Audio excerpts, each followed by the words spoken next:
The first thing I did when I got to LA is I went and signed up at Groundling. And at the same time, joined another company called Acme. That's where I met Joseph.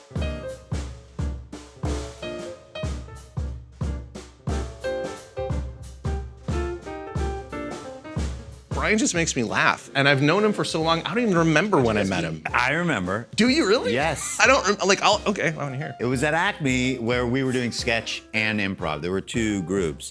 And there was like, oh, this guy Joseph is here. He's from Atlanta. Right. Because Travis made me the improv director. Right. And everybody at Acme was like, who's this guy from Atlanta? Travis is like the director of the program. He's like, I'm bringing in this special. That's exactly how Travis talks. I'm bringing in this special guy, and he's the new improv director. So then Joseph goes, and I'm like, he's my same age. All right.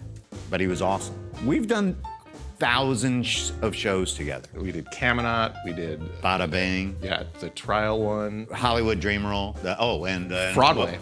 Broadway. Yeah. The improvised Broadway musical. Improv is not just for actors, it's for humans. Because we are horrible at communicating with each other. We put ourselves in these boxes, we build up walls between each other, and improv makes you a better human being because it makes you more empathic. It allows you to connect with people in ways that you didn't know you could connect with them.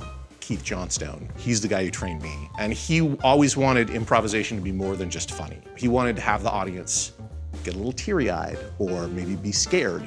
You know, he wanted to evoke something besides just laughter. If you can get them drawn in and you can compel them and have a real story, they'll come back again and again. There are many improvisers that are fantastic, that I love doing scenes with. Joseph is one of them. There are few that I can count on to teach as well as Joseph. And I put this program together, and it's not just teaching actors, he's teaching judges, lawyers, adjusters. We've developed a good teamwork. I teach more of the theory of improv in a general sense and the performance aspect, and he teaches more of how does this apply to trial. Joseph has a story that he tells in our class where he was a juror. I was on the jury, and the two attorneys got up, and the first guy was very calm and relaxed, and then the prosecutor got up, and it must have been his first day because he wouldn't look anybody in the eye. He was stuttering, he was kind of looking at the ground, he was sweating and shaking, like he had classic stage fright. I was like, that guy's gonna lose. Lawyers are very smart.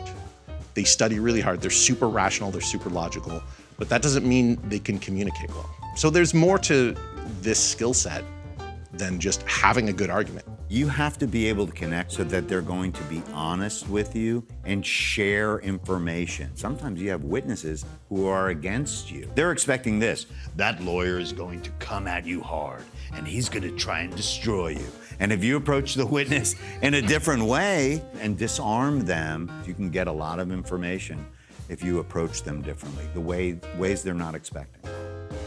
Improv means listening and taking the information and building on it, and then giving it to your partner or to your audience and building on it to tell a better story. Listening is not just paying attention to the other person, it's being aware of everything. You know, if you're in a courtroom and someone drops something over there, are you going to acknowledge that? If the judge goes, is that going to register? Joseph and I are teaching them that as long as you are in the moment and making your scene partner, either the witness or the doctor or the expert or the judge or the other attorney or the jury, when you're doing your voir dire, which is probably the most important part, you are connecting in a way that is way out of the defense's league. I'm watching the growth of the attorneys. I'm watching them, and then I'm seeing them develop, and I'm like, they've got it. They get it. And lawyers have written to me after the class, and I'm like, what'd you do? I did a trial with no notes. I remembered 30 jurors' names, and that's what we're trying to teach. Every lawyer must do it. And on the defense, too. It's a completely different language, the language of improvisation, and anybody in any field, in any part of life, would benefit from doing it.